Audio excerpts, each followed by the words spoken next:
Ini dia Infinix Note 60 5G. Yap, pertama kali diperkenalkan HP ini berasa kemahalan. Namun, setelah kemunculan The Ultimate sang kaisar Oppo A6s Snapdragon 685 layar HD Plus dengan bandrol harga hampir 5 jutaan, saya pikir membeli Infinix Note 50 5G masih tergolong waras. So, mari kita kupas tuntas saja kelebihan dan kekurangan Infinix Note 60 5G dalam pemakaian 2 mingguan atau lebih tepatnya 336 jam 6 menit 60 detik yang lalu. Bersama Bu Guru Vanilla, mari kita bahas. Ya kelas, unit Infinix Note 60 5G ini kami beli di harga 3,7 jutaan pada bulan Februari lalu pada varian RAM 8/256GB warna Midnight Black. Mengenai harga memang bisa berubah-ubah ya, tergantung akun dan kupon diskon yang Anda punya. Untuk link pembelian sudah kami sematkan di YouTube Shopping dan deskripsi. So, jika Anda sudah membelinya, pastikan saat pertama kali membuka boxnya, isinya lengkap ya kelas ya. Ada kertas mantra yang tidak perlu kita baca, ada secari kertas dari Qualcomm, ada kartu perdana smartphone dengan kuota bodong ya, ada kabel A to C, charger 45 watt, SIM ejector, hard casing bermagnet, dan terakhir pasti ada iPhone 17 Pro Max. Kalah ya. Memang bahasa desain HP ini mencoba mengekor HP buah-buahan ya, secara lebar hampir mirip di 77,2 mm. Kalau tebal sudah beda ya. Infinix sematkan baterai 6500 mAh berteknologi silikon karbon. Jadi walau baterai besar, ketipisannya masih terjaga di 7,5 mm dengan bobot 198 gram. Mengenai desain relatif lah ya, tapi jujur saya kurang suka. Secara ponakan saya yang kecil aja bilang modelnya alay, mirip iPhone KW. Kan malu saya jadinya ya. Untungnya saya pilih warna hitam. Jadinya tonjolan bump kameranya ini tidak terlalu mencolok kelas. Dan untungnya lagi doi masih paham estetika. Tulisan 50 megapiksel OIS Infinix Cam di dalam bump kameranya ini sih. Nah, masih ditulis samar oleh Infinix, tidak ditulis gede-gede seperti HP China kebanyakan. Cukup low profile juga King Phoenix ini, padahal jika kita lirik cukup high profile loh spesifikasinya. Kamera utamanya punya resolusi 50 megapiksel dengan bukaan lensa terbilang lebar di f1.5. Karena itu, Infinix berani kasih julukan HP ini sebagai sang Night Master kamera. Sensor kameranya tidak disebutkan di web resminya, tapi di device info HW terbaca pakai Sony IMX896, punya OIS, AIS, dan PDAF. Bisa rekam video up to 4K 30 fps with stabilizer. Di bagian bawah ada lensa ultrawide 8 megapiksel f2.2 sensor by Galaxy Core yang bisa rekam video up to 2K 30 fps with stabilizer pula. Namun, jika Anda ingin record video sambil berganti lensa dari wide ke ultrawide atau sebaliknya, syaratnya wajib turunkan resolusinya dulu ke Full HD 30 fps. Namun, karena perbedaan resolusi, detail lensa ultrawide-nya terlalu jomplang dengan lensa utamanya. Sebagai gantinya, Infinix kasih autofocus di lensa ultrawide-nya, agar lensa ini bisa kita fungsikan sebagai foto makro maupun video makro. Nah, jika kita tengok, lensa paling mungil ini bukan sebatas pajangan aja kelas. Fungsi pertama bisa sebagai LED notifikasi dan fungsi kedua sebagai flicker sensor. Ada flicker sensor ini cukup penting ya untuk meminimalkan adanya flare cahaya. Contoh, jika kita adu dengan video Infinix GT 30 5G yang tidak punya flicker sensor, terlihat kan bedanya hasil video seri Note lebih clean dari cahaya lampu. Gitu kelas. Oke, lepas dari masalah desain yang buat saya sedikit malu, tapi untuk build-nya nggak malu-maluin kok. Infinix masih tidak lupa bersedekah di bulan puasa. Bahan frame metal khas seri Note 50 tetap dipertahankan. Dengan perombakan siku lebih rounded, membuat HP ini tergolong nyaman di genggaman dalam durasi lama sekalipun. Dan walaupun framenya berbahan metal, Infinix klaim seri ini punya tangkapan sinyal 30% lebih kuat dibanding seri sebelumnya. Baik untuk harian maupun untuk bermain game. Bisa terlihat saat kita body tour, di bodinya ada 9 garis antena yang mengelilinginya. Dan di dalam bodi ini juga sudah tertanam vapor chamber seluas 4758 mm persegi agar bisa menetralkan suhu saat sistemnya menaikkan performa. Untuk menetralkan cuaca hujan, Infinix juga siapkan payung proteksi berupa IP64. Kalau untuk menetralkan benturan, sayang sekali ya, di web resmi Infinix tidak sebutkan standar militer drop resistant di HP ini. Namun, kalau sekedar meniru iklan iPhone yang layarnya digeser di meja, HP ini masih cukup kuat karena layarnya sudah terlapisi oleh Corning Gorilla Glass 7i plus screen protector yang sudah terpasang di layar. Untuk kamera selfie-nya ini punya bilangan standar aja ya kelas ya, cuma 13 megapiksel f2.2 non autofocus, hanya fix focus. Namun kemampuan video selfie-nya di luar standar. Bisa rekam video all resolusi dari Full HD 30 fps, Full HD 60 fps, dan 4K 30 fps with stabilizer. Mengenai kualitas layarnya, saya no complain. Kebanyakan HP 3 jutaan kualitasnya sudah bagus. Ada bagian favorit saya dan ada bagian yang kurang saya suka. Langsung aja ya, yang saya kurang suka pada mesin getarnya bro. Masih terasa kasar mirip mesin getar seri Hot. Bagi saya yang dulu terbiasa pakai seri Note 50 Pro, beralih ke seri Note 60 ini berasa downgrade.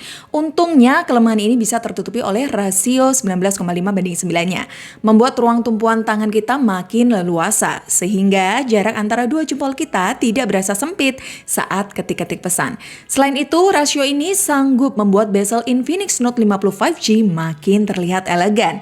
Hal inilah yang saya suka.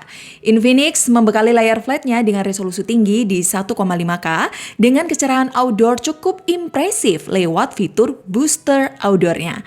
Karakter warnanya condong ke arah vivid ya, khas HP Transsion kebanyakan. Punya refresh rate 144Hz pada aplikasi tertentu dan untungnya aplikasi Instagram kebagian refresh rate 144Hz. Jadi kegiatan Anda dalam scrolling dan stalking mantannya teman bisa makin lancar dan smooth. Untuk Netflix, HP ini sudah mendukung Widevine L1 non-HDR. Baru kalau buka YouTube, HP ini bisa putar konten HDR maksimal ke 4K. Menariknya, saat kita putar video di YouTube, ada fitur penghemat baterai khusus putar video yang secara otomatis bisa turunkan kontras layar tanpa mengurangi kualitasnya. Nah, hal lain yang perlu dicatat, di paket penjualan kita tidak dikasih wireless charger ya, jadi Anda wajib beli sendiri. Agar wirelessnya berfungsi ya harus pakai casing bawaannya ini, karena di dalam bodinya HP ini tuh tidak ada magnetnya. Beralih ke samping ya, ke samping bodi ini sebelah kiri ada tombol fisik one tap button yang fungsinya bisa kita personalisasi. Dan masih ada satu tombol lagi sifatnya kapasitif, tapi fungsinya sebagai sensor health control aja ya. Tidak bisa difungsikan sebagai kamera kontrol like iPhone. Yang mirip iPhone, jelas HP ini tidak punya lubang jack audio dan slot memory card. Infinix hanya sediakan dual SIM saja, eSIM tidak ada dan global satellite calling juga tidak usah dicari. Karena fitur satellite calling kabarnya hanya tersedia di seri Note 60 Ultra, bukan di Note 60 Basic. Misal ada pun, kemungkinan di negara kita juga tidak boleh kelas. Kalau Anda sekedar ingin ngobrol tanpa kuota, hanya pakai koneksi Bluetooth, baru Anda bisa manfaatkan fitur Free Link yang sudah disediakan oleh Infinix secara pra-install. Cuma yaitu jaraknya terbatas. Oh iya, bagi Anda yang butuh IR Blaster, HP ini sudah ada ya, punya dual mikrofon dan dual speaker stereo with JBL.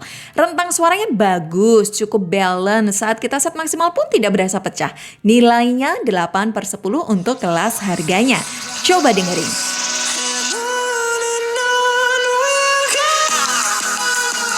Next, langsung aja kita kulik bagian yang paling saya suka yaitu UI-nya kelas. Sebelum kami download banyak aplikasi, memori yang termakan 25 GB dari kapasitas memori 256 GB. Untuk bloatware cukup minim ya dan bisa Anda hapus dengan mudah. UI Infinix dipoles oleh XOS 16.1.0 berbasis Android 16. Infinix juga berjanji kasih 3 kali update mayor hingga Android 19. 5 tahun security patch dan 12 bulan masa garansi. Mengenai iklan, sayang sekali ya, tidak ada ya. Ya kali UI udah bagus ada iklannya. See? Kita cuma buka app drawer aja animasinya sudah berasa fluid. Buat geser control center, gradasi blur dan glass-nya cukup kentara. Bagus ya. Dan yang paling menarik lagi adalah kostumisasi wallpaper-nya ini kelas. Belum ada sih UI dari brand lain yang bisa menerapkan efek kedalaman di home screen. Kalau di lock screen ya udah banyak. Caranya pun cukup simpel ya ini, asal sesuai syaratnya. Dan untuk pilihan tema sekarang juga makin menarik, Les. Bahkan perubahannya bisa tembus ke icon dan menu pengaturannya. Itu pun kita bisa ciptakan tema sendiri lewat bantuan AI. Hal ini tidak lepas ya dari peran SoC Dimensity 7400 4 nanometer RAM LPDDR4X dan UFS 2.2-nya yang mampu bekerja cukup baik. Selama saya coba HP ini belum alami crash ataupun aplikasi berhenti paksa. You know lah ya, Infinix adalah pawang MediaTek. Bayangkan SoC dengan nilai 900 ribuan aja bisa diproduce maksimal oleh Infinix untuk menangani UI full animasi dan full fitur AI. Baik AI bawaan Infinix sendiri maupun AI bawaan dari Google. Yang kita notice pada AI galerinya kini makin lengkap, kelas. Tahu sendiri kan, lensa ultrawide HP ini cuma 8 megapiksel. Hasilnya jelas kurang detail dibanding kamera utama dengan fitur HD AI. Plus aneka koreksi AI yang disediakan menjadi solusi jitu untuk memperbaiki foto ultrawide-nya. Hasilnya, foto ultrawide jadi lebih detail, lebih HD dengan tekstur yang masih cukup natural. Good job lah! Untuk fitur lain, NFC jelas ada ya, Wi-Fi sharing, aplikasi freezer, fitur anti pencurian, panel pintar, dan dynamic bar tetap dipertahankan. Dan menariknya, kini dynamic bar-nya bisa menampung 3 aplikasi sekaligus, yang mana sebelumnya cuma bisa 2 aja. Nah, kalau masalah UI dan AI, HP ini sudah terbilang jago. Apakah buat game kemampuannya pro? Bukan Infinix namanya bro. Infinix membekali produknya dengan fitur X Arena, bypass charging, gyro hardware, dan touch sample rate 250 Hz. Untuk main game ML, settingannya bisa mentok ke ultra 120 Hz. Bermain di ruangan sejuk, kami bisa dapat rata-rata 117 FPS dengan suhu 39 derajat Celcius. Jika di ruangan non-AC, masih lumayan, dapat 107 FPS dengan suhu lebih naik ke 43 derajat Celcius. Untuk main game PUBG, settingannya bisa ke Smooth Extreme Plus. Rata-rata bisa dapat 85 FPS. Jika sambil record layar, dapat 80 FPS. Untuk suhu cenderung naik ya, ke 44 derajat Celcius. Lanjut, untuk main game Delta Force juga bisa ke frame rate 90 FPS. Rata-rata dapat 88 FPS. Baru untuk main game WUA, settingan low 60 FPS sudah mulai keteteran, dapat 33 FPS. Oke, jujur, memang HP ini mudah menghangat saat main game ya.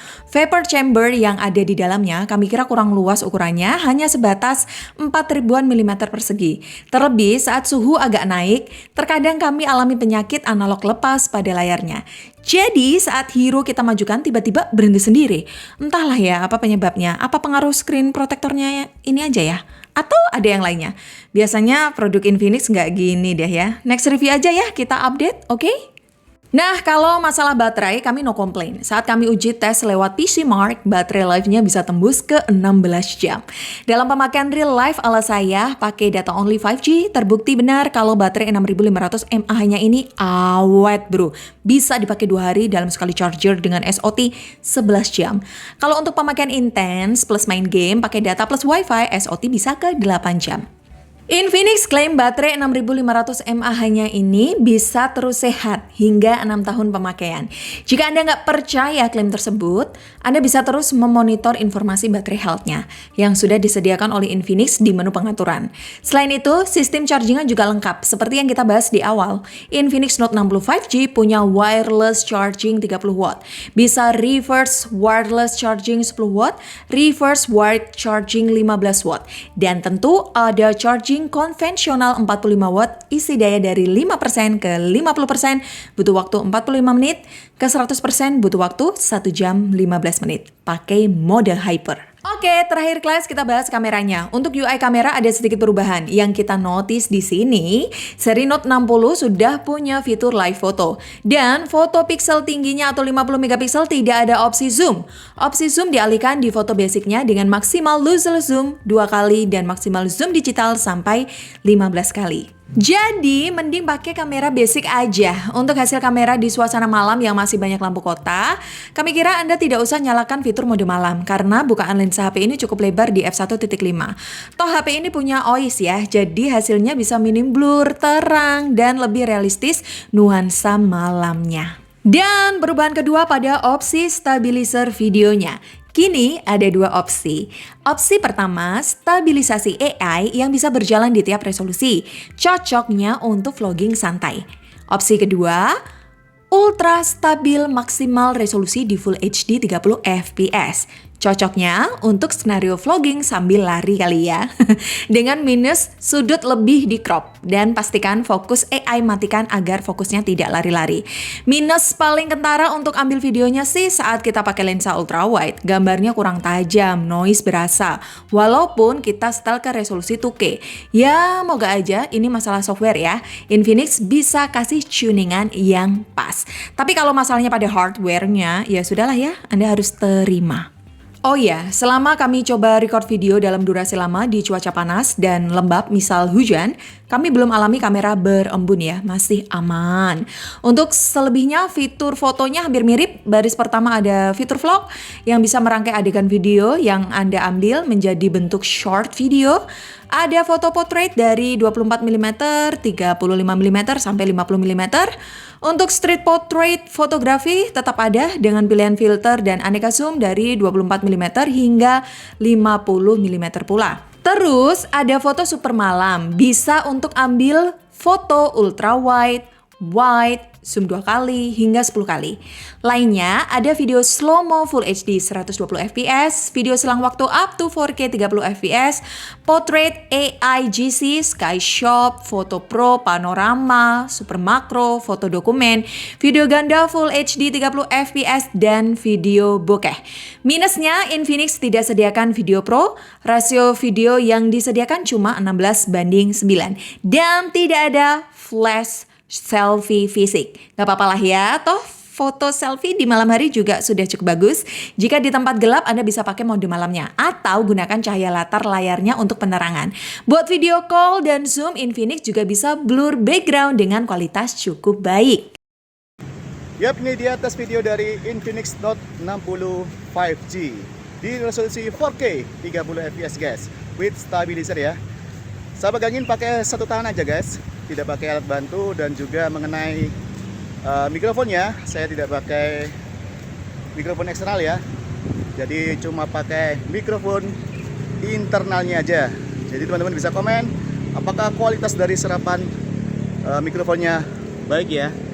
Karena saya record ini di dekat jalan raya guys. See? So pasti kalau mikrofonnya jelek tidak akan bisa menangkap suara saya dengan baik dan benar ya. Oke, untuk masalah dynamic range-nya, teman-teman bisa lihat sendiri, warna langitnya masih biru guys ya. Ketika saya hadapkan ke arah langit, muka saya juga masih cukup kontras terlihat. Di resolusi 4K ini ya, ketika kita buat swing juga tidak ada patahan ya. Coba kita buat sedikit berlari. Seperti ini guys. Oke, di tempat apa ini guys? Skiboard. Walaupun saya tidak bisa skiboard ya, tapi ini masih sepi guys. Biasanya agak ramean sekitar jam 5 sore ya. Ini saya datang sekitar jam 3 mas ya.